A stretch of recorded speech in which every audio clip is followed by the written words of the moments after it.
Okay, so we'd like to welcome Mr. Dave Larsen from the American Brain Council. He's going to share some information with you regarding their quote-unquote stamp of approval on our new brain product. Let's welcome Dr. Dave Larsen.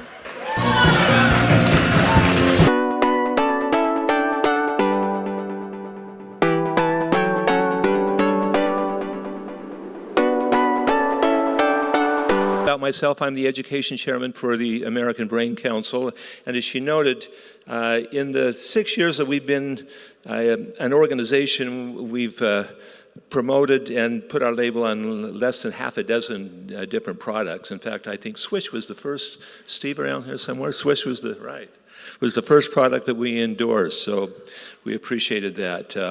Our mission is to promote the best interventions for brain optimization typically without medication. One of the things that experts in brain health all agree, and there's a lot of different opinions in this field about what's good and appropriate and helpful, but one of the things that they all agree on is that the sooner someone gets started in addressing their cognitive issues, if they notice that they're having problems, we call that subjective cognitive impairment. If you note that you're not remembering these days as well as you used to, we call that subjective cognitive impairment. And I work with two MDs here in the Salt Lake Valley. We've been through Dr. Dale Bredesen's advanced clinical training for reversing cognitive decline. And I want to tell you, just watching my time here, a little bit about that, and then I want to talk about this supplement that you've been introduced to and we're studying.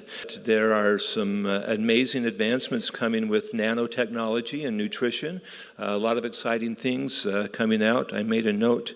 There is a website called Science Times, has a fascinating article on that if you want to Google that and review what the experts are saying with regards to nanotechnology, and particularly brain health seems to be one of the primary areas that they're involved in. In a study of over 340 people, about 60% of them improved with nutrition.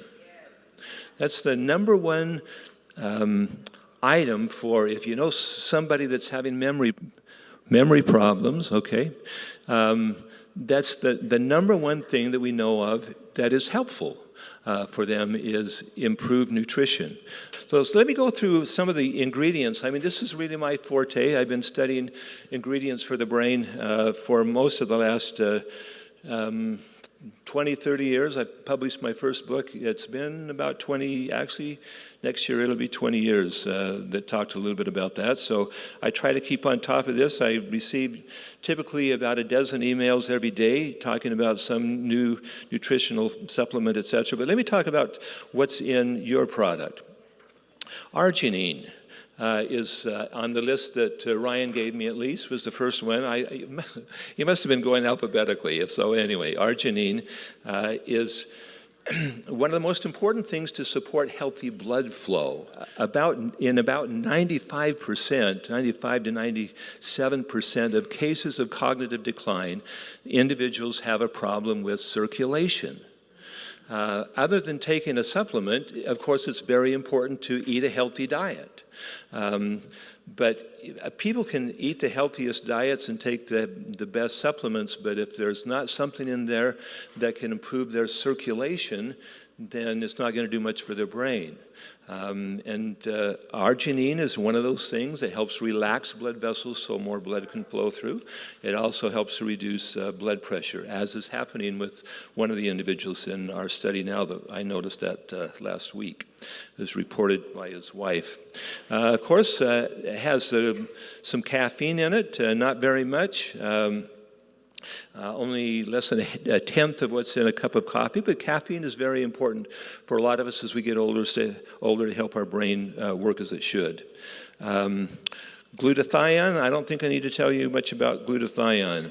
You understand that pretty well. As Dr. Shea found, oxidative stress was one of the key causes or contributors to cognitive decline, and glutathione is one of the best things to counter that. And that's how I got introduced to Steve, and of course you're familiar with that. Two other things, calcium helps to regenerate glutathione. You're probably aware of that, as does cysteine. Magnesium is very important to calm our nerves.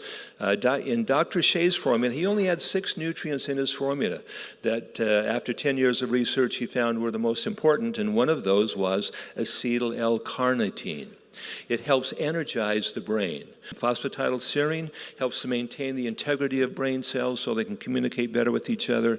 L-theanine helps to have a calming effect so people can focus and concentrate on what they're trying to learn or whatever's happening with them.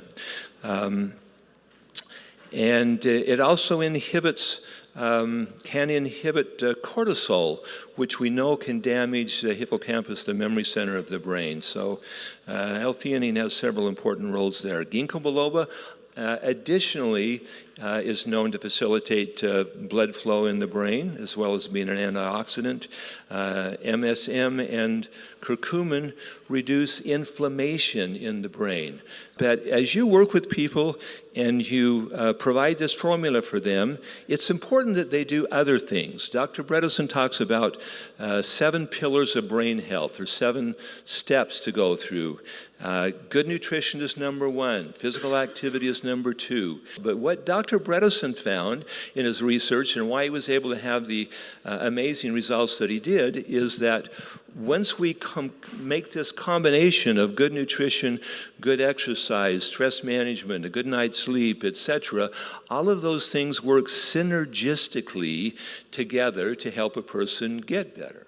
It looks like my time is gone and over, so thank you very much. I appreciate your attention, and God bless.